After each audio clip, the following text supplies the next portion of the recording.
Assalamualaikum warahmatullahi wabarakatuh. Perkenalkan, nama saya Narita Fauziah Permadani, absen 28 dari kelas 1010. Di sini saya akan menyampaikan materi semester 2 Geografi. Yang pertama ada litosfer. Pengertian litosfer yaitu lapisan kulit bumi atau kerak bumi ataupun lapisan yang terdiri atas batuan. Bagian dari lapisan bumi yang paling luar yaitu ada litosfer, selimut bumi, dan inti bumi. Litosfer terdiri atas dua lapisan, yaitu lapisan sial dan sima.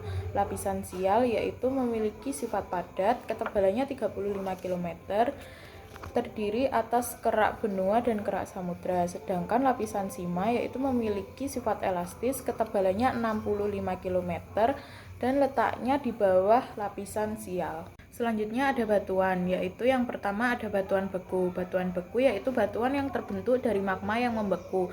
Yang kedua ada batuan sedimen.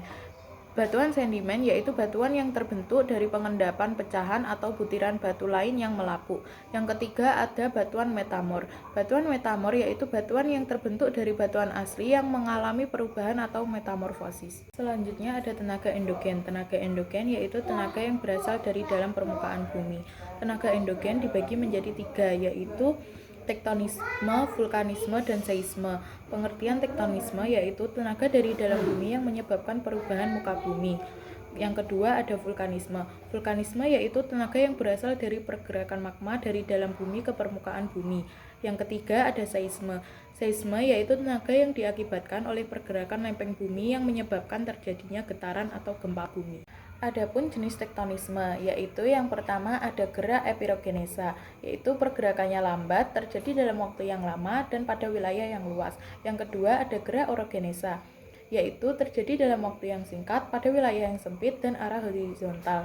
Yang ketiga ada batas lempeng, yaitu yang pertama ada divergen, yaitu lempeng yang saling menjauh. Yang kedua ada konvergen, yaitu lempeng yang saling bertemu. Dan yang ketiga ada sesar, yaitu lempeng yang saling bergesekan.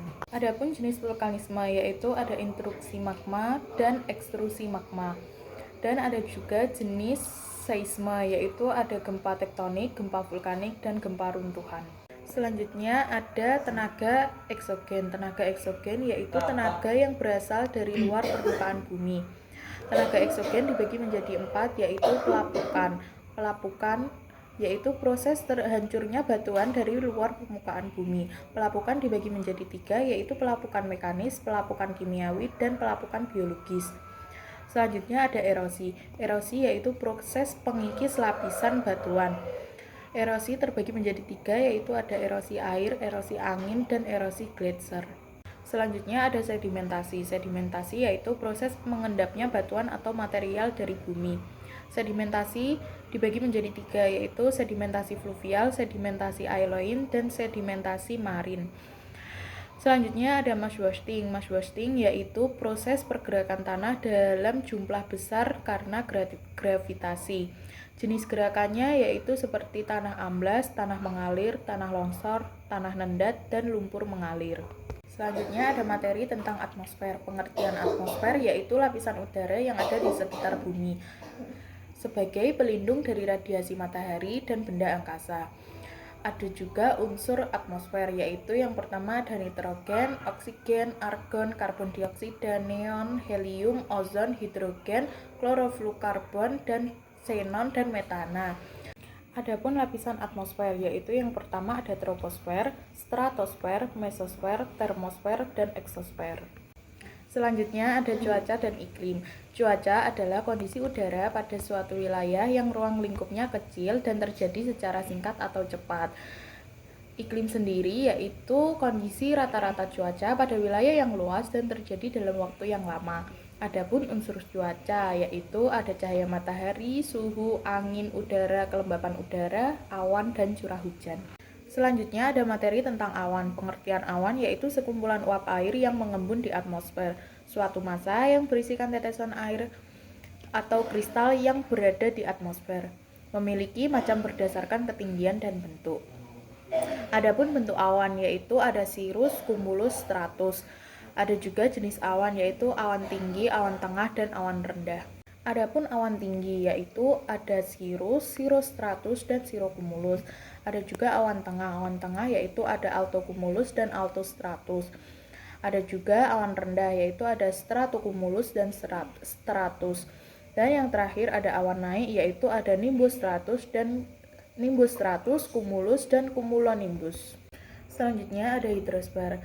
Hidrosfer yaitu lapisan air, seluruh bentuk air yang ada di bumi, seluruh air dengan lokasi yang ada di bumi, darat maupun air. Selanjutnya ada siklus hidrologi, yaitu sirkulasi air, perjalanan air di bumi, perubahan bentuk dan lokasi air. Ada juga tahapan hidrologi, yaitu 1. Evaporasi, 2. Transpirasi, 3. Evapotranspirasi, 4. Kondensasi, 5. adveksi, 6. Presipitasi, 7. runoff, 8. infiltrasi, dan 9. perkolasi. Adapun evaporasi yaitu penguapan air langsung oleh sinar matahari yang terjadi di sungai, danau, atau laut. Yang kedua ada transpirasi yaitu penguapan air pada tumbuhan melalui stomata. Yang ketiga ada evapotranspirasi yaitu penguapan air secara langsung dari tumbuhan. Yang keempat ada kondensasi yaitu proses pengembunan. Yang kelima ada adveksi yaitu proses pergerakan awan oleh angin. Yang keenam ada presipitasi yaitu proses terjadinya air hujan. Yang ketujuh yaitu ada runoff yaitu aliran air hujan yang terjadi di permukaan bumi.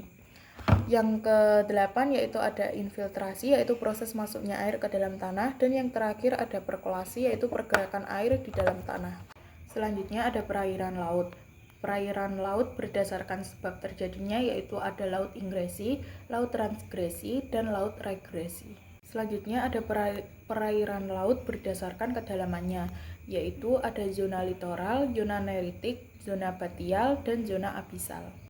Perairan laut, wilayah laut Indonesia yaitu ada laut teritorial, landas kontinen, ZEE yaitu zona ekonomi eksklusif, dan laut bebas. Selanjutnya ada perairan darat yaitu sungai, yaitu aliran air tawar yang mengalir dari pegunungan menuju laut.